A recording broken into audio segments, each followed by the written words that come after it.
I really don't like attention. I hate attention. I don't like when people are looking at me. Oh no, I can't believe you'd ask me that. Scary Pigman is too scary. How's it going? Welcome to Speed Chat. Good to be here. I'm Meowski. You can also call me Nash. I go by both. Um, Meowski in the streets, Nash in the sheets, as I always say. He does always say that. I hear it all the time. Yeah, very, very frequently. Yeah, I have to drill that into people. How you doing? I'm doing good. Thanks for What did you introducing get at the yourself. grocery store? Caffeine-free Diet Coke. All right. Yeah, Yeah, good to. Yeah, okay. I don't drink soda like at all. I hate it.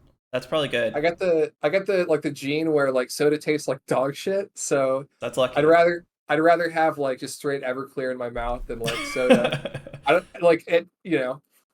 Alcohol totally fine. Soda awful. I don't know why.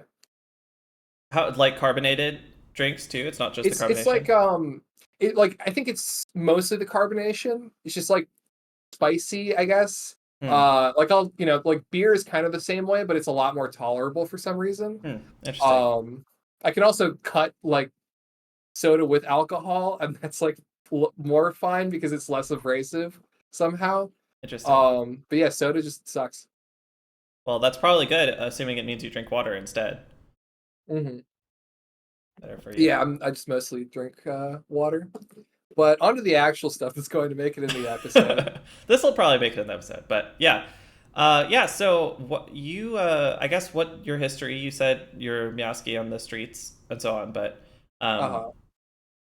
how would you like Where's to the money, introduce yourself? Meowski? I guess is the full thing. Right. Um, it's I've been asked a few times. It's a reference to The Big Lebowski, which is an '80s movie. You've probably like seen it or like understand the reference. Very beginning, they come in, they're like, "Where's the money, Lebowski?" And I have a cat, so like Lebowski, Meowski kind of just fits in there. And I shortened it to Meowski at some point because the whole thing's like, pretty long and Yeah. not SEOable enough, Right. as I've been told many times. Also the whole name, like, I don't know, maybe I'll change it at some point, but yeah, So you're so that's not that's trying to that's build the your origin of my personal name. brand around it. Ah, fuck my brand, I don't care. I So look, I'm a speedrunner first. I do streaming because I guess you stream when you speed run. I don't know. I don't even remember what the rationale was at first. It's also kind of fun, like kind of interacting like directly with the community in that way. And I actually enjoyed that aspect of it a lot more than I expected. I think originally it was like to add legitimacy to my runs, mm, because I was mhm. worried that I was going to get so good so fast that like people would see these like offline runs and be like, this guy must be cheating. That was like I didn't actually like think that, but like that was there's like a little bit of fear of that there.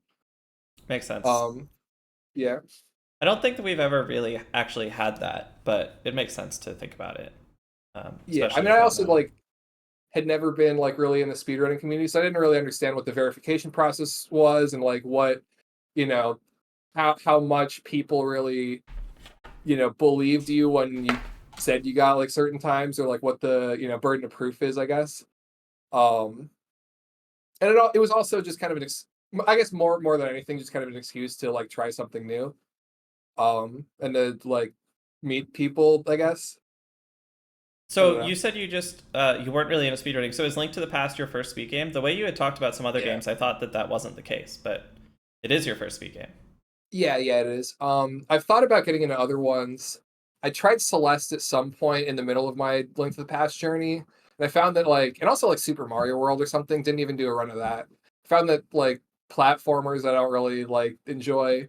I need something with like a boss fight or something, or like Hmm. kind of intermittent stuff like that. But yeah, I'm looking at my speedrun.com page, and it's Link to the Past category extensions, and BS Legend of Zelda Ancient Stone Tablets, which is the sequel to Link to the Past, Is that the also on the DCI SNES. game or whatever?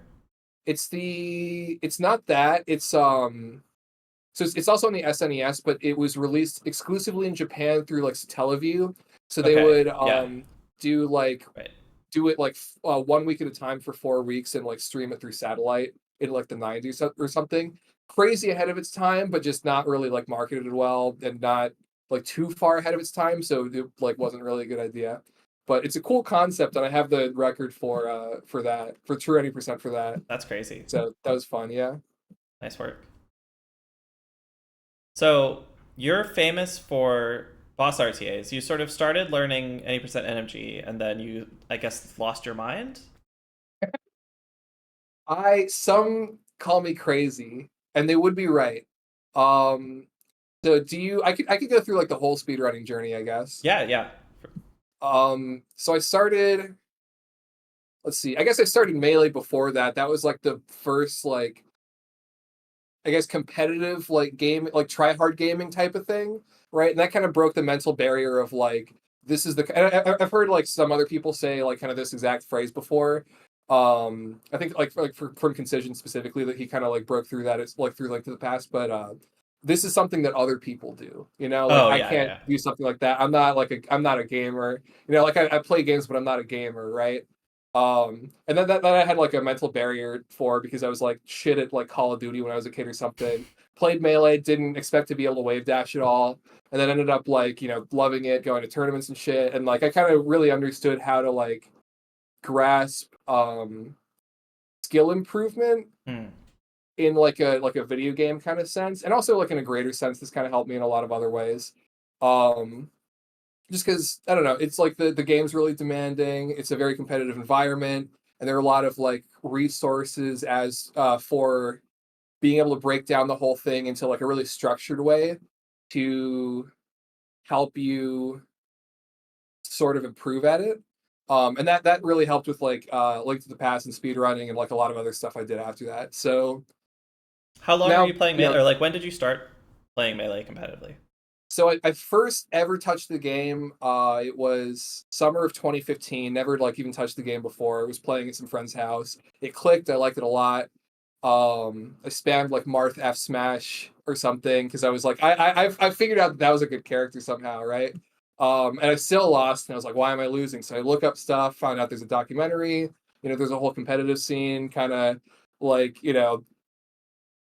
really like enjoyed that aspect of it. And then once I went to college, like right after that, I joined the club for that, and I kind of eased my way into it. So really since 2015, so almost 9 years now, which is crazy. And I've taken Yes. like a shit ton of breaks too. Right. I'm not really active in the scene now because Link to the Past has kind of replaced that, much to the dismay of my Melee friends. But yeah, so that was my Melee journey. So 27 winter break of 2017. So I'm like halfway through college at this point.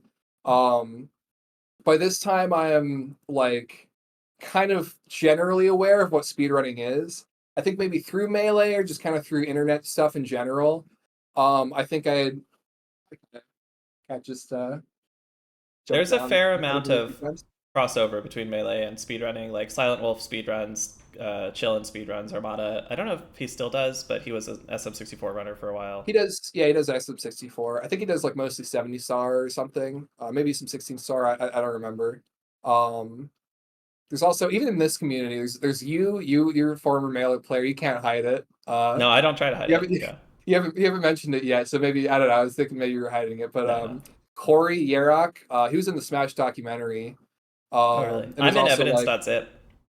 were you really? Yeah. That's a claim to fame right there. That's sick. Um, yeah, Corey was Coin Chaser was probably like better than all of us. He was like really good.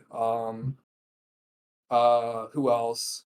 Visa Cot. I think he got Corey into Link to the Past speedrunning. Oh, I didn't know But VZ he was was also a Melee guy.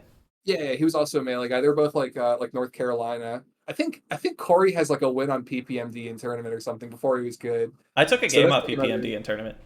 really. I think so. It might have been last dog. It was when he was still a Mario main. It was like right when he was starting out. That's okay. Well, yeah, that's still pretty sick though. That's like something you can say. I don't really have anything like that. The closest thing I have to that is like my Armada number is I guess the Armada, Leffen, O'Reilly, Henry, and then so like four, I guess, which is like kind of low. I have no Because I idea what beat mine someone is. before he was good, basically. I Um, don't know what probably the best melee player that I've really beaten is Crush because he was just getting started when I was still okay. playing. So he was like a 13-year-old kid or whatever. He came over to my friend's house where we were playing, and he like could wave dash really fast, but didn't know anything. So you could just like run backwards one step and laser him and forward smash him to the face, kind of guy. He Uh-huh. got way better than me in like a month. Like it took no time. He's very talented, Yeah. but So yours is probably like 3 or maybe also 4. yeah, it's probably around there. So that's pretty cool. But where was I? Yeah, so like 2017, I'm like kind of cognizant of speedrunning. I didn't really like think about whether or not there was a Link to the Past like speedrunning community, but I thought I want to try this out. I know other people who've like gotten into speedrunning in general. It seems like a cool concept. And Link to the Past is a game that I played as a kid through some sheer coincidence, right? I was born in 1997, Right. don't have any older siblings. For some reason, my dad had a SNES, I guess. He didn't even play video games, he just had one. We had Link Weird. to the Past and like a flight sim, and that's it, right? So I played Link to the Past as a kid. Um, I think I was like 4 at this time, got all the way to Ganon. And I think I told my dad specifically, scary like Pigman is too scary, right? You got to beat him for me. My dad was like really bad at video games, so he could never beat him. So I never beat Ganon as a kid. Until like years later, I replayed it as like a teenager or an adult or something. So if anything, speedrunning Link to the Past is like a cathartic, experience. It's a way for me to overcome that childhood fear again and again It kind of as sounds I like you're yeah. still stuck in it since you only defeat the other bosses. Sure. Well, no, defeat Ganon. I have the world record in defeat Oh, I Ganon. didn't know you had the That record. Nice. specifically was I do that was the one where I discovered the Oh, glitch for you the came up with thing. a new setup for the pot, right? The Ganon pot. Yeah, Ganon pot. So it's an alternative. I call it Meowski pot, right? Because I got to name something after myself because I'm a huge narcissist or whatever. Yeah. Um, it's an alternate way of getting to Ganon pot without using a quadrant glitch. It's just like EG, like camera shenanigans. My cat wants to be in my lap, I think. Um, Say hi, Kaya. Um, and it saves like 10 seconds over like the previous method. Because basically all of Hoda Ruby's route, he's the goat, right? He rerouted like the whole thing, He rerouted with every single major glitches category. every category. He ran Yeah. every category Yeah. too, which is like crazy. As like I call him Go to Ruby to his face. I don't think he understands that because I don't know if he like if that translates well. So I hope he doesn't think that's an insult. But fuck, where was I? I feel like I have to unwind the stack a little bit. I'm like a few like layers too deep in like anecdotes. It's all right. Um yeah, so I rerouted Defeat Ganon a little bit, got the world record in that. It's like a cathartic thing for me being able to beat Ganon's ass, which I wasn't able to do as a kid. I was talking about playing Link to the Past as a kid. So I was like aware of Link to the Past as a game. It was a game that I played as a kid, aware of speedrunning. So I tried like getting into the speedrunning scene in like 2017. I think I spent like a week or two doing Master Sword runs, Hmm. and I got like a 25, I think. Didn't record it or submit it or anything, and then I just stopped for like I like burnt out too. I stopped for like 6 years until September of last year, where I was like, okay, I'm burning out of melee. I don't really like have any other like. I usually do like one like kind of obsessively do one hobby at a time, right? I didn't really have anything else that I wanted to like spend my time on, so I thought, I guess what was the rationale behind this? I was also like I'd also had stopped going to the gym at that point, and I what I had realized from going to the gym was I really like the concept of number go up, right? Yeah. I like going to the gym, push weights, every however long you can do like 5 pounds more. And it's not about the pushing the weights or the getting stronger. It's about number going up, and that just like my monkey brain fucking loves that, right? Goes bananas for monkey for number go up.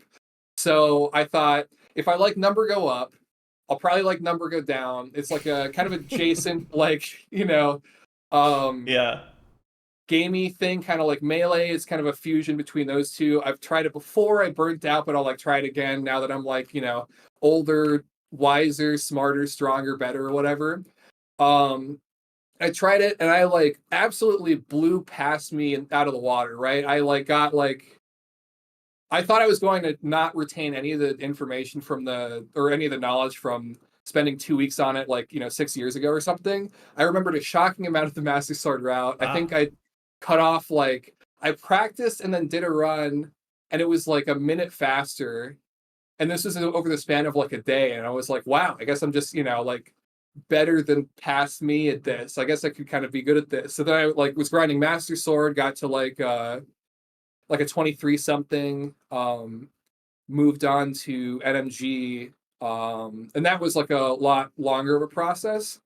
And I think because the last time I did this in 2017, I like completely, I actually tried to transition to NMG, but I burnt out. And I tried like too hard to like focus on the weeds, I suppose. And Mhm. also, I think I was like doing some other shit, and like maybe winter break ended or whatever. So this time I decided that I wanted to really, really focus on making the whole thing fun and making it so that I don't burn out, like managing like enjoyment and also burnout and maximizing those, and saying like I don't care about like how fast I get, what my end goals are. I don't care about how fast I improve at. Just going to focus on making it fun and preventing myself from burning out, because I don't want the same thing to happen last time, or that happened last time. Right. I think that's the reason why I would kind of throw like I really enjoyed practicing too, and like putting in new strats for stuff, right? So that's why I kind of threw in like batshit strats at like I was doing like single poke cold stare at like 142 level or something. I was Sure. doing like jazz hands guide dash because I really enjoyed that at like a 140 something level, and I still do that because I just like the strat, Ugh, it's and it wasn't trash. really about like the amount of time it saved or whatever. Like I was cognizant that like if you take the actual time save and the actual like efficiency of it all and the fact that it's killing runs, like strats like that, or strats like the stuff that I was going for isn't efficient in that sense, but it's efficient in the sense of like preventing burnout and making sure I'm having fun.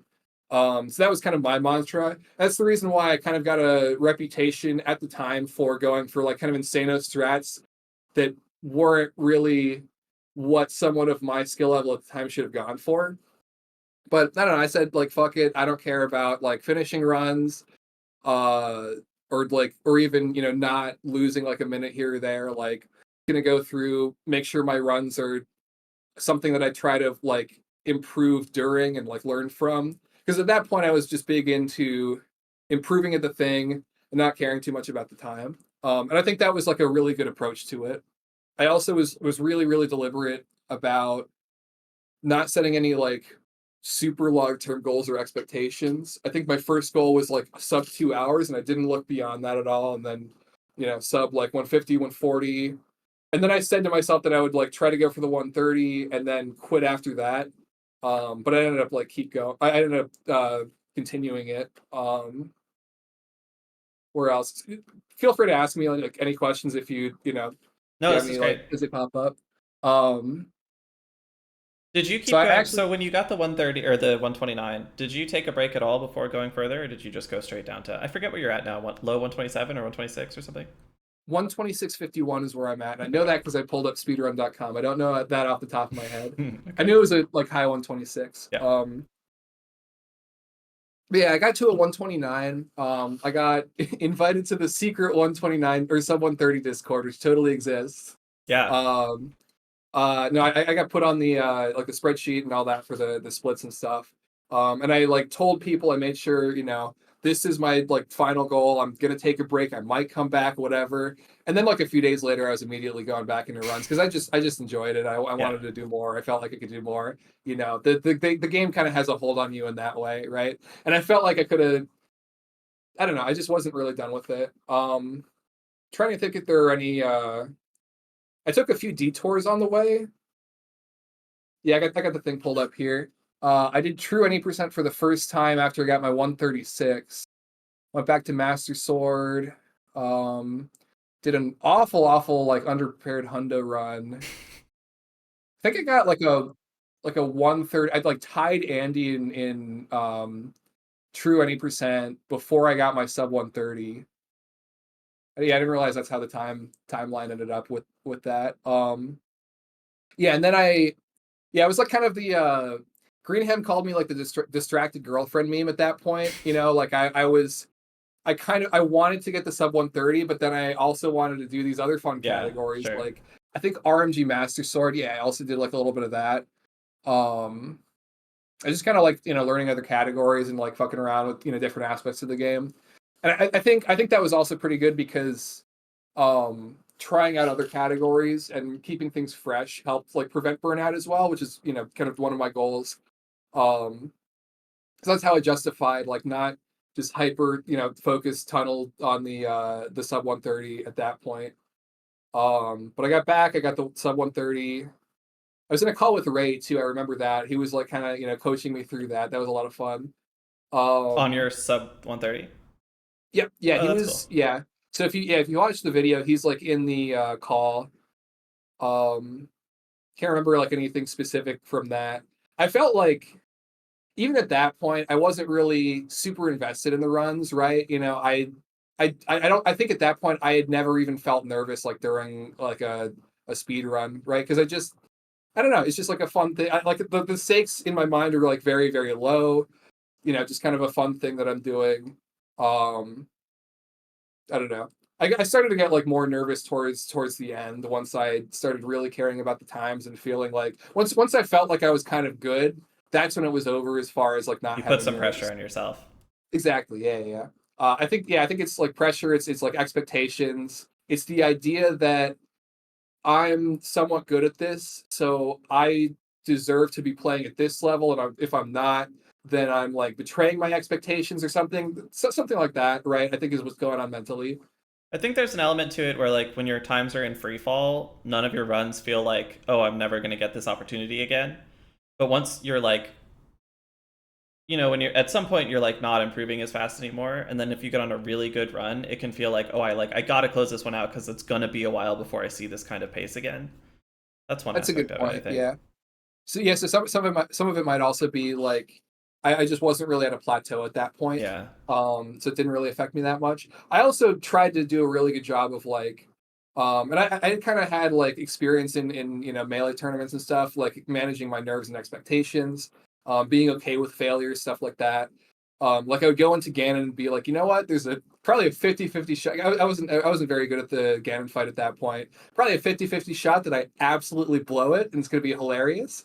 And the whole thing's going to be a learning experience, and that's fine. And I would like say this out loud like before every Ganon fight. I think I had even in my 126 I did. I'm not really sure. Um, so that's also something that I kind of helped keep the nerves down and stuff. Um, but yeah, so I kind of meandered around with other categories as well, even after getting the sub 130. And then after that, I kept getting like times that would just barely get over the minute barrier and were really hype, and they just kind of kept me going. I got a 128.59, Ooh, yeah. and I remember that because let me check the date for this actually. Did it have to like get retimed and come in just barely under the line? It was like I think it was like frames below 129, and it was like because I was doing like an online Discord thing for like New Year's, right? So I didn't have to Hmm. go out for like a New Year's thing. It was like an hour and a half before New Year's Eve. So it was the last PB of 2023. It was like after like Malmo had the one right before that, and I got the last PB of 2023, which I thought was pretty cool. And it was just barely under the 129 barrier. So that kind of kept me going. And then I had 127.59 at some point, like a few Wow. PBs later. Also like pretty close over the line. I can't remember how close these were frame wise, but That's just like funny. kind of there's like a yeah like not because there are a few PBs between the two, but Right. two PBs where I'm just barely making it over the line, and that's like I don't want to say addictive, but that's like exhilarating, right? That Yeah, feels really good, right? that's fun. At that point, I'm like just hype about the times I'm getting, the like the fact that I'm getting over these barriers, stuff like that. So at this point, I start really caring. I think. Um, My yeah. Then I only got PB that close was I had a 125.59, but all my other PBs have been pretty comfortably over the line. Mhm. But I was so nervous when I got that 125.59 because I was like shooting very specifically for the 125, and I was like, oh my god, like Yeah, and you said before that the 125 was harder for you than the 124 or something, and I think yeah, you said it was like kind of a mental thing, right? yeah, the 125 thing I was like sort of trying to force it um, in a way that made it pretty painful for me. And then by the time I was going for 124, I was like very aware that the only solution was to chill and throw runs at it until you get there. So Mhm. there's like, it was annoying to that it took longer than I wanted, but I wasn't like, you know, getting angry and resetting escape over and over or anything like that. So Yeah, it was as a as we all relatively tend to painless do, yeah. process. Mhm. Um, okay. So where in this did you start going for all the boss RTAs? Because I don't know what your initial plan was, but relatively Oh, quickly you decided to do all of them, right? yeah, yeah. Okay, so I'll uh I'll get to that in a bit. I'll tell the story a little bit more. I'm Okay. going through the chronology. Yeah, after that, I got a few more 127s. I got the 126.51. I felt really good about it because I'd been practicing Ganon a lot. I had basically perfect Ganon fight, right? I didn't get the downward facing Ganon, but I got 0 warps. I got a cape spin. I got a 1-4. I golded by like 11 seconds, and like TR and GT were kind of shit. But the fact that like I went exactly on pace, on like the same pace as my previous PB into Ganon, and then just kind of clutched it out, and also admittedly got lucky. Then went over I got a 126.51, which is like kind of pretty close over the barrier. At that point, I felt satisfied with the run itself, and also for some reason the number 126 felt like this is I can be proud of this one. Like this is an acceptable number low enough, number go Okay. down enough for Yeah. for me to be happy, right? So at this point, I did I did like AD a little bit, but I didn't really get super into it. I got into Defeat Ganon. This was the Defeat Ganon era. And I think my rationale for this was I'd already had like a pretty low any percent time, true any percent time. And it's because I was doing the citrus completely unbuffered. So I thought, okay, Defeat Ganon, also a short major glitch category, something that I can do. Maybe I could do like really well by doing that unbuffered because Hodorubi buffers it. And of course he's like so good at the rest of it that I can't save time on the rest of it, right? Unless I get really lucky on Ganon, is what I thought at the time. That's what I thought going into it. Pretty quickly I realized that's like not really feasible, right? There's like a huge reset point at the beginning of it. I don't want to reset a million times on citruses, like fuck that. So I tried to go for an approach where I made sure all of my stuff was like fairly consistent, like as consistent as can be, but also like saving time over Hodorubi.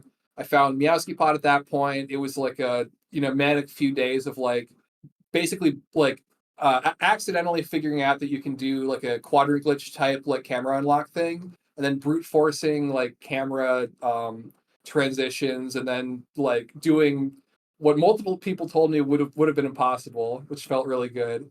Um, and then I like beat Hodorubi's time. I kept doing that for like a full week or something. I got like a pretty good time, and now I have like the record in that.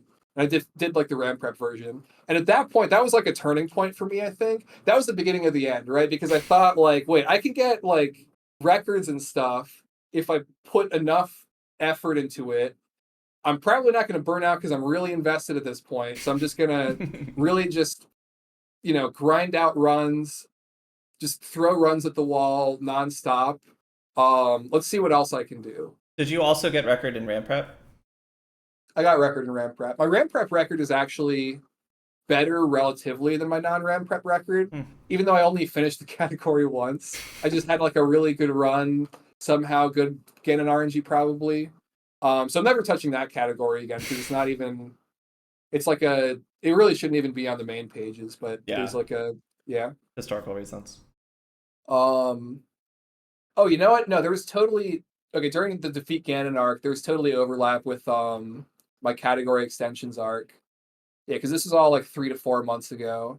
Oh, I did. Okay, so Houlihan RTA. I think I got the record like pretty immediately because what did I do? Was this one with buffered? Yeah, because I got a good like true 80% time. So I was like, wait, if I can do this in Houlihan RTA, I can beat whatever the current best time is. Just get a quick like record in that. So I did that. I did Cuckoo Easter Egg. I like threw a few runs at the wall for like other categories. Yeah, and I think this is like 3-4 months ago. So in I guess to like date exactly where this is, like March of this year, March, April of this year. Wow, it feels longer ago than that. It does, yeah. Um I think the rationale was I don't know. I was really into just like setting goals for Link to the Past and having like a sheet, like a list of goals, and just kind of going and like pounding them through and just kind of achieving these like goals. And for short categories like that weren't competitive really, that were also like kind of overlapped with my skill sets, it felt like having the goal be like get the record for this thing was an achievable thing. It felt like good to do. It's like short. I'm okay with I guess like mentally okay with pounding out these like short runs and doing a lot of like just like a lot of resets and a lot of runs. It was I don't know. I did like enjoy it at least at first. Um, then what did I do? I did like a few boss RTAs. I did Aghanim 2 specifically because it had the same. There's like one clip that was the same as like the river clip in True 90%, and I thought like this is part of my skill set, so I can put this here. So I got the record for that. Then I tried a few other boss RTAs. How many cycles in your Aga 2 RTA? Oh no, I can't believe you'd ask me that. At that point, it was like 5 Ooh, because I did everything else really fast, and I just like kind of choked. And then it's like Fighter Sword, which feels different, although that's probably me just coping. I think that's cope, yeah. That definitely cope. And I was like on like half a heart or something, so I was also kind of Yeah, scared. yeah, that's fair. And I didn't need to do that well to like get a record and also like break the 8 minute barrier, I think is what it was at the time. But yeah, so the 5 cycle was embarrassing. I actually ended up coming back and being like, I need to do better than that. I can't just like have the record for the category where it's just the boss fight be a bad boss fight. Like that's stupid. I ended up doing that for every like boss RTA, basically just bad boss fights all over the place. It just kind of happened, and I'm okay with it now. But I think the current one is like a 4 cycle or something, which is a little bit better. A little bit. Maybe I got a 3 cycle. I don't know. Three's respectable. So I did a few other ones, and I think once I expanded into the other ones, I saw that a lot of it was doing new like kind of glitchy tech that was really interesting to me, and what I wanted to do was use that as a springboard to get into longer major glitch categories. So the end goal was to do like all major glitch all dungeons, ADU, all dungeons unrestricted is what like people typically call it. Like AD swordless, like MG Hundo, stuff like that.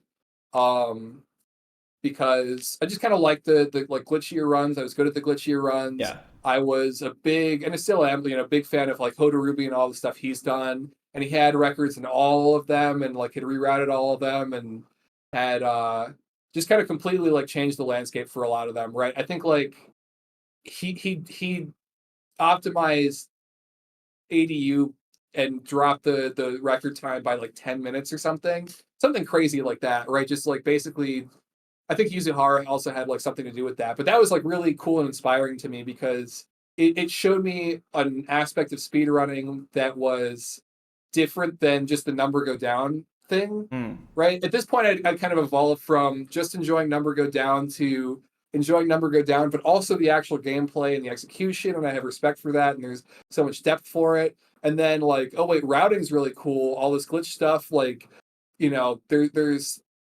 like routing for some of these categories is kind of the wild west, right? You can like these are improvable, you can do interesting things here, it's very modular, stuff like that. Yeah. So that became an interesting thing, and I kind of wanted to like kind of follow in Hodarubi's footsteps partially, but also get the full breadth of what speedrunning was. I think is also part of what I wanted to do.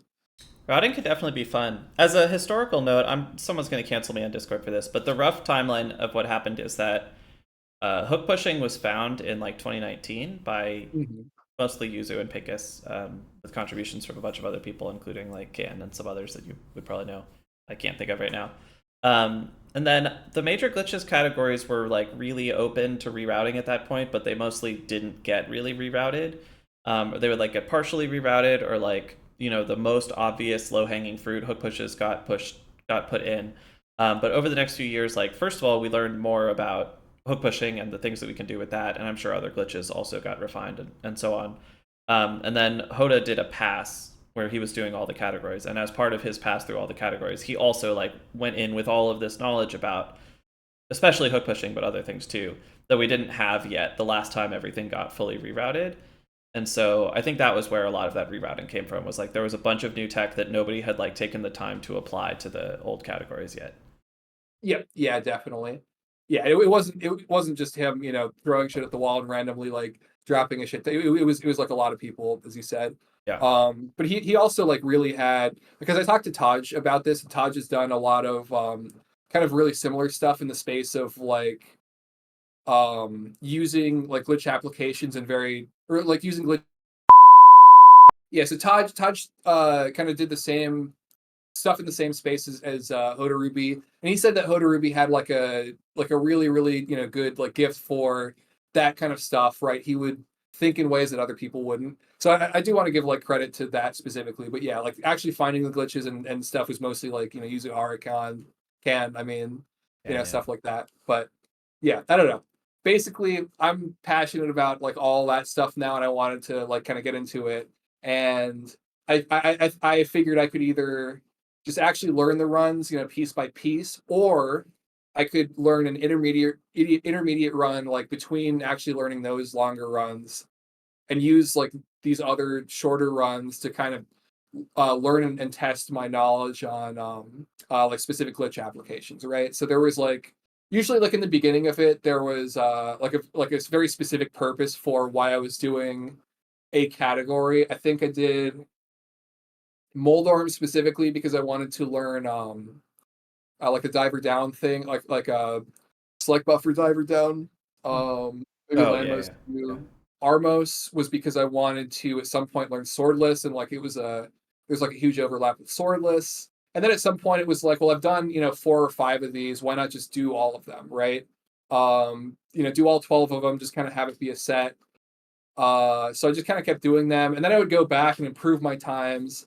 And I think by the time I had like 6 like records in 6 of them, I was like, wait, I could just get the records in all of them, have 12 records, and just I don't know. That felt like kind of a kind of compelling in my mind, just having a quest to get the record in all 12 of these things.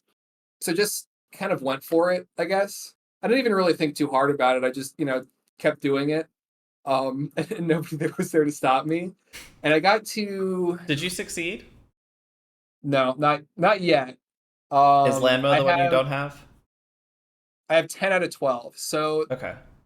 I pretty early on complained really really hard about Moth RTA because it's a Yeah. fucking ridiculous fight. It's Fighter Sword Moth on 2 hearts. You're basically at like Oko unless you get hit by a spike, in which case it's 2-hit KO. Fighter Sword Moth, and then there's also like the Death Mountain part where sometimes you just get hit by a boulder and it knocks you out of EG and you're just fucked.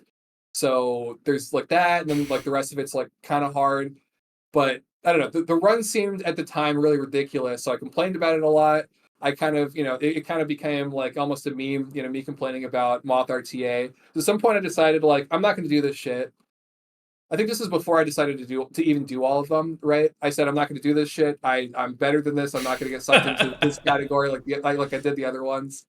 Um, and then by the time I decided I was going to get the record in all of them, I said Moth RTA holds like a special place in hell. So I don't know. I'll do it last or something. It'll be like the finale. Yeah. Makes Um, sense. so I did. I can't remember what the fourth to last one. The third to last one was Armos RTA, and I had spent like multiple days straight on it. It was really hard, pretty like optimized. Doomtap had the record in it. Most of the other ones like I'd gotten because either Tajso made a new route but hadn't run it. Tajso made a new route kind of recently, but he had run it, or like someone had run it but didn't take it too seriously, or like it was a one that basically nobody's run. But once I got to like Armos was Armos is pretty probably was popular. Yeah. yeah, It, that one it's was it's an fun. RMG category, so everybody knows the stuff involved already, so it's easy to get into. Yeah, that one I like. I really trained for it, and I think by that point I was kind of like at a sunk cost fallacy, type of thing with it, where I felt like I just needed to keep going at it, even though I was like, I felt the warning signs of burnout. And I also coped by saying that it's going to help me with NMG, which it totally did, because I ended up grinding. I strat hub grinded literally every room in Eastern. I learned. I tried learning J key Harmos, and then I tried learning Pink or Yuzu Armos like briefly, and then I was like, you know what, fuck both of these. I don't need them.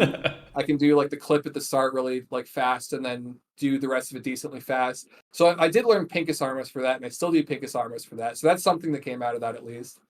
Oh, Aga 1 also fucking blew. That one I hated. So that was maybe like one of the last ones. I think that was the fourth to last one. Armos is a 439. So that's like the probably the last like 10-second barrier that's going to get like broken for that one. Yeah, until someone finds another clip. Yeah, that might happen. But I got the first, 4-3x or something. So I'm That's proud pretty of cool. that. And the record, yeah.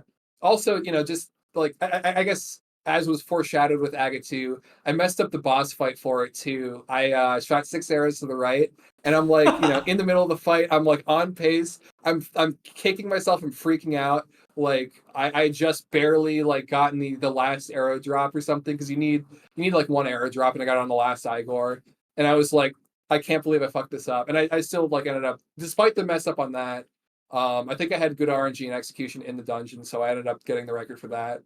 And then I did like a week straight of Landmo RTA, and that one that's the hardest one of all of them. That one's fucked up hard. Like I by this Yeah. point I didn't even mention that. But by this point I had true 90% world record.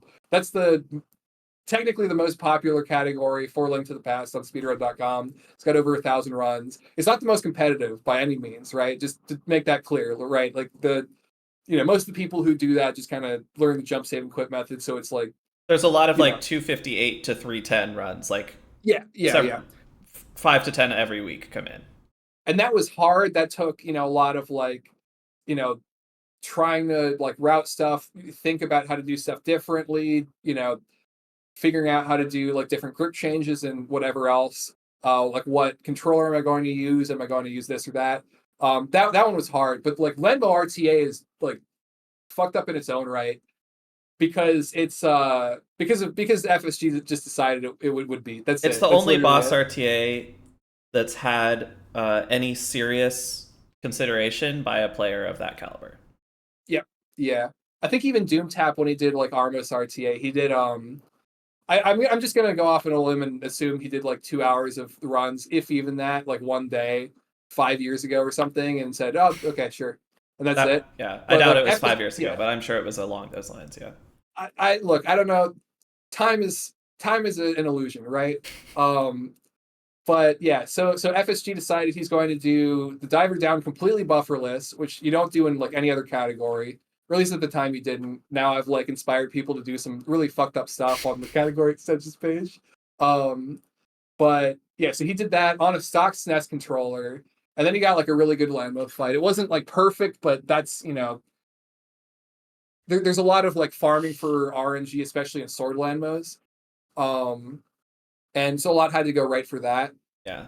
Yes. So Sword Lanmos he did really well on, got good RNG. There are also a few other points in the run where you have to get really good RNG. You have to react quickly to stuff. So it's a very optimized run. The run that he did itself was very optimized. Very very little time save, and I think that was the point where I just burnt out. Right. I'd also had dealt with a death in the family. I was taking a trip, so I was busy with other stuff. And once I had taken enough time away from Link to the Past, I was like, it felt like the barrier to re-entry was too much. Hmm. So I kind of stopped like really grinding attempts for stuff like that. I did a few like runs here or there, but since then, for the past like month or two, I've been doing like casual gaming and stuff and kind of recharging my battery for that. But yeah, so that's my entire speedrun journey. Thanks for listening. From when I ran Master Sword for like a week or two in 2017 to actually starting in September of last year to like burning out a month or two ago. Do you feel Um, like you're burned out from it? Not complete. I mean, I'm definitely going to come back. I like cannot. I need to get Landmos. I can't not do it at this point. I had a lot of other goals, like like major glitch categories and stuff, which I don't know if I'm even going to like end up getting to those. I kind of cut down my list of goals because I had a list of like 20 different categories that I wanted to run or like get certain times in or something, which is in hindsight kind of a lot. So Yeah. I've decided next time I get into back into speed running into Link to the Past, I'm going to do Landmo and Moth RTA world record. And then you're gonna burn out again instantly because that's a fucking nightmare. It kind of is. I feel bad complaining about these categories because I've done it a lot in the past. Like I do think that there's a lot of value in them, and I feel like I'm like an asshole being like kind of over dramatic of like over you know suffering by playing a video game or something. Like I understand that that's like a ridiculous thing to say, but I don't know. It's difficult. It kind of caused my burnout, but I'm going to push through it next time. So I'm going to do record for those two. And I'm finally at the point where I don't feel like 126 is good enough anymore. I finally got to the point where 126 isn't good enough. So I'm going to go back to NMG and try for a 125. So that's another goal. And then I think Master Sword, like sub 22, is another goal. And that's it. Those are the only like real goals that I have. What really once I get like through Landmo and Mothula, everything else is just going to be the approach that I had before of like managing burnout, having fun with it, etc. But yeah, so that's what I'm going to do when I get back into that. Recently, I guess I've been kind of casual gaming, but also I've been doing rando, and I've kind of been stuck with that. I think I probably would have gotten back into speedrunning if like rando hadn't taken up my Link to the Past time. Are you doing a lot of rando? Like, I know you've gotten into it a little bit. You don't. Well, I don't know. Tell me how you feel about it. Are you having fun? Are you into it? It feels like work, honestly. I conceptually like it. I think it's cool how it's like speedrunning Link to the Past, but a little bit more freeform. It's something that I'm already kind of good at, but it also has a lot of stuff that I can work on. I really enjoy, like in general, kind of in the speedrunning space, kind of itemizing the stuff that I want to work on and just grinding stuff out. I'm like I can kind of tolerate the grind, not just tolerate the grind, but like enjoy the grind, put on some good music, enjoy room grinding and stuff like that. So it has stuff like that, and it's a lot. It seems like the stress levels are lower. It's a lot more relaxed. It's more free form. So I like it from that perspective. I haven't been like enjoying it that much so far, and I think it's because it's just like I don't know. It's just different. I don't really know. Like something's not like clicking so far. I suppose. I think once I get to the point where I really understand why I'm making the routing decisions I am, then I'll like it more. But I think until then, I'll like kind of reserve judgment and try like practicing and stuff. So I'm in the Kaz Boots tournament right now. That's in Lost group every stages, match so right? far. Yeah. Lost every match so far, as Okay. expected. I'm fine with that. Fine with managing expectations. Didn't expect to take a game or something just for like a learning experience. I almost, I actually was really close to winning one of my matches, but I died to Vidi, Helmasaur, and Trinex because it was like kind of low percent type stuff. Also, I suck, but so that's That's how a that's lot been of deaths going. for a 126 runner. Yeah, it's okay. So Vidi was because I had Fighter Sword and I did get silvers, but I was on like half a heart going into it and Not ideal. not ideal. And I think my big issue with that, and it kind of linked to the past in general, like one of my weaknesses as a runner is I don't give a shit about damage or like dying or losing runs. And I really should because I'll like deboost through stuff and not even look at my health. And then all of a sudden I'm on half a heart. I have to game out of my mind or Uh huh. otherwise I die. And sometimes I do pull through, once I get to the panic mode of like, 1, 2 hearts or something. And sometimes I just die. And that really doesn't lend itself in rando. You got to be It's a like a little bad bit habit for safer than that. rando. Yeah. It's a good habit, I Yeah. think, for Yeah. speedrunning actually. Or like it at least has a lot of upside, Yeah. but not in I rando think really. I think even in speedrunning, I gotta like pay a little more attention and manage my health like even before it gets to that point. Because I kind of like stop paying attention and sort of autopilot through until I feel like I'm in a critical situation where I really need to get my Hmm. shit together. Yeah, so that's how Vidi went. Helmasaur, there's no excuse for that. I just suck. Trinix was I tried to do backdoor Trinix and then I realized I still only had the fighter sword. So Hmm. I had to pull out the hammer and then I Yeah. was like, what do I do here? That's one you should And then practice, ahead of yeah, time. yeah, yeah, definitely. But yeah, so I'm also signed up for the mentor tournament, which I'm like really looking forward to. Cool. I feel like that's going to help a lot because really my weaknesses are I need to practice specific things which I haven't really had the time for, and I need someone to just tell me where to go. For the love, I just need someone to say, "Go here, do this. This is the reason for Yeah. this," and just sit me down like a child and just throw the knowledge at me because I don't know. I'm like too lazy and busy to like figure it out on my own right now. That's my experience with Rando so far. I was hoping that I'd enjoy it more so far, but I think I can understand the reasons why I'm not like super enthused by it, and I could see myself really enjoying it once I get like better at it and once I'm more competent and I understand what I'm doing. So we'll see where I go with that. But I think speedrunning Link to the Past is, regardless of the outcome of this rando arc that I'm doing, is going to be my main thing as far as I guess like Link to the Past or speedrunning slash rando in general or whatever. Cool. So you're in the Cast Boots tourney for, well, until you finish getting knocked out, I guess. You're in the mentor tourney. Are you doing anything else? Like, are you doing races on ladder? I guess it sounds like you've been very busy, so maybe you just haven't even had time. Yeah, so I've had like some family stuff going on that I don't really want to get into, but it's kind of taken a lot of my time. I've started to free up like a little bit recently, as of probably a week from now, actually. So not really recently, just in the near future. Yeah. Now that I think about it, yeah, actually no, the last like 2 weeks has been really busy too. But I think once I've gotten like that shit squared away, then I'll have more time for practicing rando and all that, and then I'll get some more time for like doing speed runs and stuff like that. I forgot what the question was. I'm sorry. Well, the question was just if you're doing any rando outside of those events, like if you're doing ladder races or stuff like that. Occasionally I'll do a practice seed, but I'm really like I really haven't. Part of it is I haven't had like a whole lot of time, but also I'm not like prioritizing it as much as I feel like I should to get the results that I want. Well, if your goal, well, yeah, that's the question, right? Because one of your main goals is not getting burnt out, and if you're prioritizing results too much, then that's how you end up getting burnt out, I think. That's fair, yeah. But it sounds like you've sort of reached the point where you have a different attitude towards burnout than you sort of had going in. Like, it's not purely for fun for you anymore. Like, you have, you know, concrete, serious goals that matter to you now. Yes, and I think that's where I went wrong. I think that's bad. I think that's not good.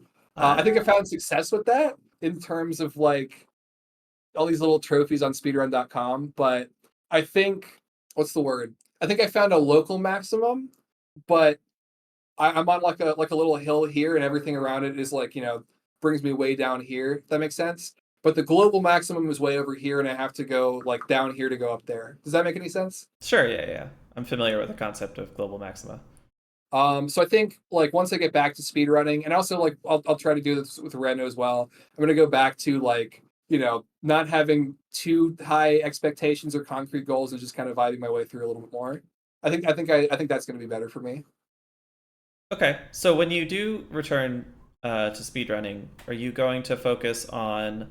Well, it sounds like I guess are your first two goals are the last two lamo or the last two RTAs, boss RTAs, Yeah. So I guess contradictory to what I literally just said, I'm going to grind those out and just get done with those, and then we can have the fun. and then you'll feel like you're free. And then I'm free. Yeah. Okay, I'm a prisoner to my own ambitions, but once I achieve those things, then I can do anything else with my life and with yeah. speedrunning. I know this isn't going to make me a popular person, but I think that that's like fine and good to be a prisoner to your own ambitions. I recently had, well, not that recently anymore, but I had the same experience with getting to 123. 123. Like, I had to do it. Like, it was a Yeah, prison yeah. of my own making, but I still had to do it. I mean, I'm happy that I did it. So, Mhm. I think like looking back at all the stuff that I've done, I'm always happy that I've done it. right. I never like get a PB or a record or anything and look back and be like, that was a fucking waste of time. Like I shouldn't have done that. I think one of the things I like a lot about speedrunning that I didn't really get out of melee is, at least in the same way, is I could just be like I can finish a category and be done with it, and I'll always have the video. I can, sometimes I need like a pick me up or something, or I just want to like get myself going, and I look back and I'm like, what did I do for this run? And I look back at the whole run and I'm like just kind of happy that I did that. I'm done with that. I achieved what I wanted to, and I don't know, it's nice. Feels good. Yeah, for sure. So I almost feel like I'm producing not art, but like a thing, if that makes sense. Like not. It almost feels akin to me like a piece of art, I suppose. Like I guess it's a video, right? I'm not really like racing anymore. I'm like producing a video that I can look at in the future and feel happy about. You're in the ledger of history. I suppose, yeah. In the small little corner of history that we Yep. have. Yeah. And you're going to go for a 125 as well. So that segues into the obvious Yes, question. Are you joining League? I am joining League. All right. Yes. Are you going to get the 125 in League? It depends on how soon League is. Oh, you know what? Actually, I'm gonna get the 125 at some point, and I'm just gonna have fun until then. That's the Okay. right answer, I think, and that's the Yeah, answer that I think my heart thinks is the right answer. that's fair. So normally I ask people about what their goals are and if they feel like they're balancing them well and they feel good about it. But you've been talking about that a lot already, so Basically, the good entire job. time. Yeah. Yeah. Interesting to hear about it though. Do you have any other speed games that you have or want to play besides the Satellaview? Yeah. So I tried Celeste, didn't really like it. Tried Super Mario World, didn't really like it. So I know I don't really like straight platformers without like any kind of boss fights. I think I'd enjoy Hollow Knight a lot. Have you Some played it point I want to casually? try that. I have played it casually. It's one of my favorite games of all time. Love the game. Um, I 100% of the game, or 112% of the game, or whatever. Got all the achievements on Steam, stuff like that. So I really like went in and kind of grinded that sort of casually. So I feel like I would enjoy grinding the boss fights and grinding the strats for that. Assuming I am burnt out from Link to the Past or something, but also am not burnt out from speedrunning in general, which I feel like isn't really going to happen anytime soon. I feel like if I'm burnt out from one, I'm going to be burnt out from the other one as well. I don't know. So that might happen at some point. Link's Awakening is one I wanted to try as well, and maybe The like some of Switch the version or the Game Boy? good question because apparently the Switch version is kind of popping off as far as speedrunning goes, Oh, but LADX specifically, okay. the speedrun looks really cool. Yeah, I The agree. movement tech looks really cool. I respect it a lot. It just seems like a lot of fun, and it's kind of the main category seems a little bit like RMG in that there's like clipping involved and there's like a lot of cool stuff like that. So I think I'd want to do that. I think I actually would probably start with like no system transition wrong warp, which is probably closer to like a longer MG category. Basically, a lot of not EG, but like going way out of bounds, Right. but not too far out of bounds, if that makes sense. So then those two, and then probably Super Metroid because I play Link to the Past, and I can't not want to play Super Metroid or I can't not want to speedrun Super Metroid if I speedrun Link to the Past, You right? can. Like You don't have to do it. I don't have to do You it. can I don't know. stay on the side of good. I don't. Yeah, I don't know. I mean, it seems there are a lot of people who really like it, and they've got to like if that many people like it, they have to be right about something, right? I got to see what's on the other side of the fence. I Yeah. don't think I'm going to take it seriously too much. Maybe go for like a sub 1 hour, if even that. I don't That's all know, I did. Yeah, I got a sub 1 hour. but it seems interesting. It does seem like the movement seems a little clunky to me, but people really really like the movement, so I feel like if I get into it I'd probably enjoy that aspect of it as well. My favorite um thing about Super Metroid is fighting Fantine. It's a super fun boss fight. Very, very Interesting. like tempered Ganon, where it's very learnable, but there's a ton of like specific things to learn and master, and like a lot I of see. little stuff going on. Really, really cool. I i heard there's like a lot of RNG involved in that as well. Is that like not frustrating, or is that kind of part of the charm? Doesn't bother me. Yeah, I mean we run like the past, so I don't think it's going to bother me either. Yeah. Cool. So you have not been around as long as a lot of other people, but do you have any notable events, anything, any like particular streams that really popped off, any like inclusion in something cool, anything like that that you want to sort of brag on a little bit? Ooh, being on this podcast, that's pretty cool. Oh, there we go. Yeah. Okay. League was fun. The weeklies are fun. I don't know. I enjoy my streams a lot. I enjoy the people that come in like a lot. I feel like I don't really, I wouldn't say I have like a community, but like the people I interact with, we feel kind of tight knit. I like, we like talk to each other like a good amount. So I like that a lot in general. I don't think there's any like specific stream that I had one time that like really pops out in my mind. I have like a few clips that I go back and watch, and they those moments seem like pretty fun or like wacky or whatever.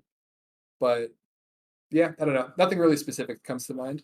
Fair enough. That reminds me, though, I kind of meant to follow up on this because at the beginning of our conversation, you were talking about how you didn't really get into streaming so much as you got into speedrunning, and as a byproduct of that, you were like, well, I guess the thing that you do is stream.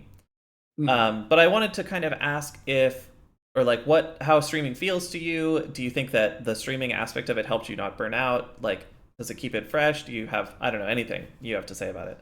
Occasionally it's like a barrier to entry for doing like practice or something. I've found that before I started streaming and before I felt like if I'm doing Link to the Past, I might as well be streaming. It was way easier for me to like jump into practice and like pour like 4 hours, after work or something into like grinding out like a boss fight or something. So that aspect of it has been like slightly negative, I suppose. But in general, it's been like a pleasant surprise. I think I'm kind of the type of person where I really don't like attention. I hate attention. I don't like when people are looking at me. Not like that to that extreme, but like kind of, that's kind of how I feel a little bit. Yeah, I get it. The streaming doesn't feel like it's something that I would have done in any other for any other reason, any other like hobby for, in any other capacity. But I have enjoyed it despite that, and I feel like it's helped me get over like that kind of feeling, I guess. So that's nice. I don't know. It's just, I enjoyed it a lot more than I thought I would.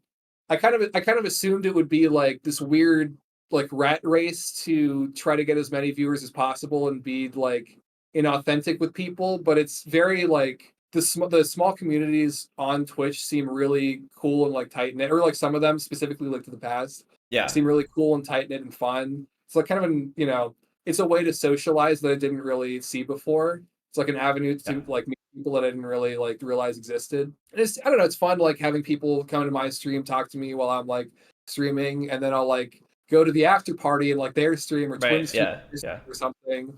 And like I'm done. Like at that point, I'm done streaming. I've like kind of burnt out of like for the day of being on stream and doing stuff and entertaining people, and I can be in someone else's stream and like bother them and heckle them or whatever yeah. and just enjoy the vibes. So that's been a lot more fun than I realized at the start. I think that if you watch Twitch or YouTube or anything like that, the people that you're going to watch are going to be the big streamers who are having that relationship with it, where they're like, it's their job, right? They're trying to be entertaining in a sort of like performancy way. They're not just trying to hang out with their friends, and like that's not really most streamers' experience of it. Yeah, Most people are definitely. streaming to like 0 to 3 people, and like it's their friends and they're hanging out and playing their Uh-huh. game or whatever. And they're enjoying that, and that's like a Yeah, it's like fun, right? the It can be goal, fun. right? Yeah. I wouldn't enjoy trying to become a like a serious like a successful streamer. I don't think that would be good or fun for me at all. But Yeah, there yeah, is this totally side of it agree. that's really cool. And I think like every person that is kind of in this space that I've talked to is the same way. And the people that I know, I guess like tertiarily through other people who have tried to get like really into it, they seem like they kind of hate it, but also like need it at the same time, if that makes sense. So yeah, definitely don't want to like really seriously get into that. Yeah, yeah, I agree. All right, we're gonna do a boss RTA tier list by whatever criteria you want. What's your criteria? So I'm going to do it by the I guess how fun it is. One, not how fun it is to run at like a top level, but just like put a run out there. Um, and also how useful the categories are in learning the glitches that are involved and learning stuff that's like relevant to either other categories or like potentially no logic or whatever. I guess mostly like my focus is on longer major glitch categories or just kind of other categories that I feel like would use the skill sets that you learn from these. So fun and usefulness, basically. Seems good. All right, we're just gonna do them in order. Where do we go with Armos? Armos is it's going to be pretty high up because it's literally just the start of AD Swordless. It's got a lot of overlap with NMG and just kind of execution there. I personally learned how to do Pincus Armos through that. And it's also very, I guess this is another thing that is going to be a criteria, how like unique and different they are in that in between how unique and different the category is from other categories in this list. Because you don't want to run like a bunch of categories where it's just basically the same Right. fucking like, diver down into whatever, Yeah. tricks. So Armos is way different from the other ones. It has a lot of overlap with a lot of other stuff. I'd put it in S tier, maybe. Okay. I think S tier. Landmos is interesting because this is the only category that I know where you use sword landmos, which is cool. It's basically just the diver down into sword landmos, and plus a few other things that don't really like come up. But sword landmos is cool, so I think I'll put it in B tier. Sounds good. You do Sword sword landmos and Moldorm. RPO though. Don't forget. That's true, yeah, and that's actually like pretty good. So it's useful for a category that really matters. Right. RPO, Yeah. probably the most prestigious category on like It's up category there. extensions, right? I'd say like RPO, and then I don't know, probably just RPO. But yeah, Moldorm, it's just the diver down into like a citrus into sword Moldorm. I'd put it in C tier because it's like really basic, but sword Moldorm is interesting, and that taught me a lot about the Moldorm fight. That's Fair. why it's not like in D tier. Actually, maybe B. Yeah, let's put it up to B. It's like basically got the same benefits as sword Landmos. All right. Aghanim. Aga 1 D tier, easy D tier. Fair. Probably going to be the lowest one on this list. Spoilers. Really? Probably cut that out. Yeah, you don't want spoilers. Yeah, just I mean, I'm a little biased because grinding for this was awful because like blue balls. That's partially my fault. I did sort of egg you on. You could have led me astray, but what you said was, what did you say? I said that I You don't said- think that if you're going for world record and you tie the world record, I don't think you've achieved your goal. Yes, and you were being honest and truthful. I stand by and that. I needed someone to tell me that. And I felt like I grew as a person because I heard that. And because I went back into the ring of fire doing this bullshit again, even though I thought I was done. That built character, and I don't know. It kind of shaped how I see like speedrunning a little bit. So I don't know. There's value in that interaction, not in the run. It blows. It's also stair clip fucking sucks. Yes. I hate it. Oh, I God, hate yeah. that. Horrible. I hate it. It's horrible. It's I compared it to child labor at one point. The comparison makes sense in context, given my own experiences with certain things. Makes sense in context, but it's I will say equally awful. It's not. It's awful. Helma RTA. Let's see. This one's a little unique. Bomb Helmasaur is pretty cool. Taught me like the statue drag stuff in Palace of Darkness, which doesn't happen. Obviously, it doesn't happen in other like categories, or in other like boss RTA categories, and that's useful for like a load of other stuff, including no logic. I believe. Oh, right? yeah. It's I see necessary Tam do for that no shit all the logic. time. Yeah. So I put it in A tier. I put it in A tier. Almost I RTA. think I've played this one a lot, obviously. I think it's actually a Yeah. sick run, except for the goddamn stupid 50-50. Oh, that sucks. It That sucks. Yeah. I almost want to put it down a tier. Because if you're just like trying to get a run in and you have to reset on that bullshit, It's that stupid. sucks. Yeah. Do we stay in A? Or are we going to be? Let's say an A for now. I'm gonna reorganize stuff later. We're gonna take our time with Okay. this one. Okay. All right. The dismay of Fox. We'll just do the first pass. So where's blind? Blind RTA. I'm still pissed that my actually good run of this had the audio muted, so I had to do a shittier run, and then now that's the record. I had like a That sucks. 907, and yeah, the official record is 918. So I'm still salty about that. I also tried to reroute this one with Tajso. I had this like batshit crazy idea where we did like a shelf shift thing into like this crazy chain of quadrant glitch nonsense where we skip a bunch of stuff in Thieves Town. Um, at some point there was like a bomb jump in there too, and then you go and get the maiden and come out. Um, but that ended up being we almost made that work, but it ended up being like a minute slower than just the typical route. And that would have been a really cool route. That would have been like S tier, I think, because I like contributed to the routing of Right, that, and yeah, that that would was be like a cool. that was a lot of fun going through that with Taj. But as the route is now, it's like very very typical start. You do like diver down, you do ball and chain, escape, EG. You go to thieves. Sorry, I'm trying to like recount like all like the entire details for all of these. Um, there's like a rail clip in Thieves Town, and then it's kind of like almost vanilla Thieves Town. I'd say like C tier. There's not like a whole lot of novelty in that one. Fair enough. Um, Moth RTA, this was the one I expected you to say was the worst. do I? The meme is that it's the worst. But is it a meme or is it just the truth? That's just the truth. It's awful. It's yeah, it's C tier. Okay. It's like I said before. It's like the bullshit on Death Mountain. Like you're trying to do these clips, right? To get off of Death Mountain in Bunny State, and the boulders are coming at you. And if you get hit by one boulder, you're fucked. So it's RNG whether you can get off the mountain. And then there's some funny moments where you're like select buffering through these clips, and then you're like the boulder's halfway through you because you're like frame ruling it, right? Right. And then it almost gets through you, and then you just die. You don't die, but you get hit, which knocks you out of EG, or which prevents you from It having EG disarms score, which EG. you need. Yeah, it disarms it. Yeah, which you need like later on. And then the moth fight is like so garbage. It's challenging in like a masochistic way that I don't think basically anyone appreciates other than Code Man.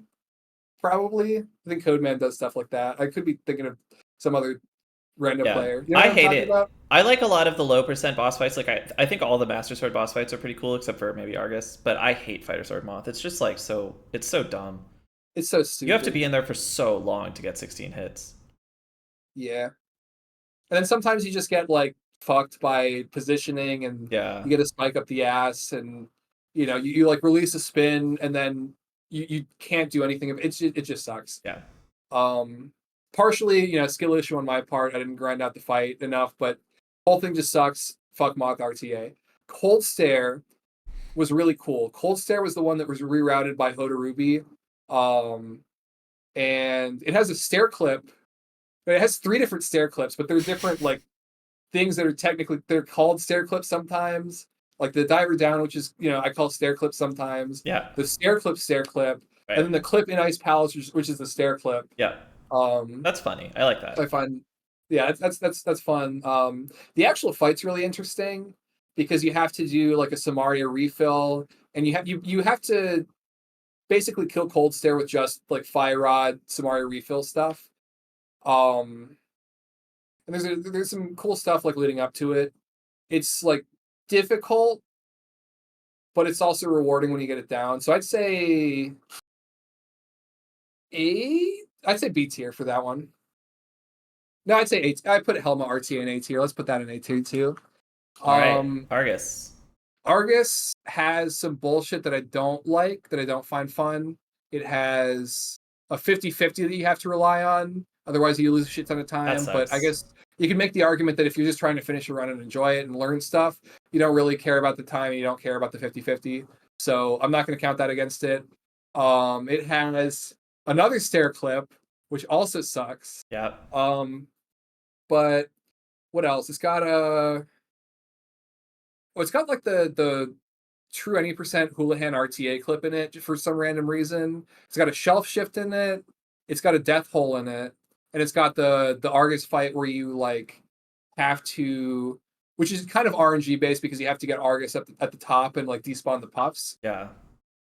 So that's interesting, kind of frustrating and RNG based, but interesting. It's got a lot of novelty to it that I feel like you don't see in a lot of other of these categories. So I'm going to put it in A tier, despite the frustrating nature of it sometimes. Vidi RTA. I love this one. Everything in it is unique from the other boss RTAs. It's got like slope swimming. It's got Plaid World. I conceptually love Plaid World. That's a hilarious name. Yeah. Do you So kill Vitreous in Plaid World? you kill Vidi in Plaid World. Nice. How do you do it? You murder bomb him too, which is also sick. Oh yeah, that is sick. And I also enjoyed this because it's like one of the only boss RTA runs where I feel really satisfied with the time, and I like just broke whatever minute barrier it was. And that's not like, factoring into it, but I kind of feel a little biased towards it because of that. And I enjoyed this one a lot. So yeah, definitely S tier. Cool.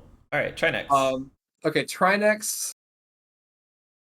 This one was frustrating because I tried to grind for a good run. I'm like a minute away from something that I consider like good. Maybe like 30 seconds or something. I wanted like a sub 14. But there were a lot of points of failure. There's a whole lot of value in this one because it's the only one where you learn hook pushing. You get like all the items you shop for, like hammer, hook shot, ice rod, fire rod. What else am I missing? Samaria. So you have to get all of those items. It feels like practically Firmga. Basically, yeah. It's kind of like that, or like a longer MG category, but like a light version of that. So there's a lot of value in that. And then Hammer Trinex is interesting. I'd put that in S tier also. Wow. Okay. And then Ganon, like a lot of utility.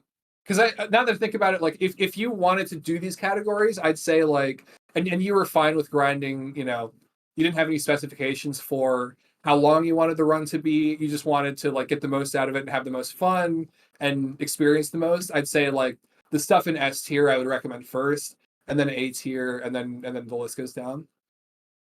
Makes sense. So Defeat Ganon is a boss RTA. Yeah, it's not in the same category, but it is a boss RTA. Because you just go kill the boss as fast as possible. Unrestricted. This one, the run sucks in a lot of ways. At least as of now. Like, you invented the last trick, so okay. So, but there's like you've got like a 30 to 50% chance of being able to get through the bush rupee hurdle, which actually I was wrong about that. Shout outs to Ayahime. They're like a newer like Japanese runner who like ran it. Found another bush rupee that I didn't even like conceive of. So that I think like brings up the like probability of getting enough like bush rupees. So that's been improved a little bit, but still bush rupees suck. And then immediately after that, it's the diver down, which is like annoying and like also a big point of resetting. And then it's like a bunch of citruses, and you want to like do them fast. And then you buy the sword, and then you go, and then you do the interesting stuff. It's a lot of stupid bullshit, and then you do the interesting stuff. So the last like part of it is really interesting. It teaches you a lot. It's got like nuance. It's got it's unique. It has Meowski pod in it, which I'm kind of biased towards. I like doing it. I like that I discovered it. The Ganon fight I like it a lot because of how challenging it is. Because you basically for phase 1 have to get to the equivalent of like 13 hits instead of 12, which is like feels borderline impossible on some RNGs, but it's like just barely possible. You barely have enough time. Why is that? What's different about it? So in the old route, in the pinkest route, you kind of drop like in the middle of the room, I think, and it would be totally fine. But in the Hodarubi / my route, when you drop in, you're all the way on the left side of the room, and you have to go like all the way to the right. So that's like -1/ basically. I see. And the camera is like scrolled off screen, so you don't even really know where you are. So you have to do phase 1 with the camera all fucked up. No, you can't do like the bitey hook shot strat. You got to do just kind of the normal like setup for everything. And the timing works out so that you can just barely, at least on the far left and right RNGs, you can just barely get enough hits in to get the 1-in-1 cycle. The bottom middle RNGs are like a little bit more lenient, I think. But it's just, the first cycle is really difficult. you're in Oko. Also you can't hookshot or bonk through the bats. Right, no So boots, yeah. you have to just walk like through the fire. And there's setups for this, but it's different depending on whether you do the RAM or the non-RAM prep versions.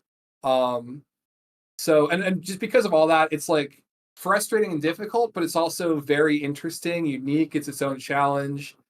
It is, other than maybe the Master Sword Ganon fight, I'd say the hardest like variation of Ganon fight. So if you're like a Ganon fighting enthusiast, you probably enjoy that. So that's a redeeming factor, but also the early game fucking blows, and that's like most of it. Um, so I'd say A tier. I'd say that averages to A tier. I was gonna put it in B tier, but like it's way better than Moldorm RTA. So yeah, that's A tier. Okay, so you wanted to do another pass after you got through the list. How do we feel about these locations? What's wrong? I'm realizing now that I'm never ever wrong, and I was right the first time, and it's already perfect. Based. Except maybe the ordering could be different, but like who gives a shit? Well, that's the point of tiers. I don't really worry about ordering within the tiers. You can if Yeah. you want to, but I think of them as just tiers. Hmm. Yeah, I've been meaning to do that, so I'm glad we got to do this on like a public setting, which is cool. Yeah. I was gonna ask which boss RTA I should learn if I were gonna learn another one, but you kind of answered that by saying that it's the top three. Yeah, what would you get out of it? I think Trinex RTA Trinex wouldn't do anything for you because you already know like hook pushing and stuff. You've probably done. I feel like you've done like an Armos run or something. You I can have do an that Armos like once or RTA time. I twice. doubt I ever uploaded it, but I've done it. Yeah. Vidi's interesting.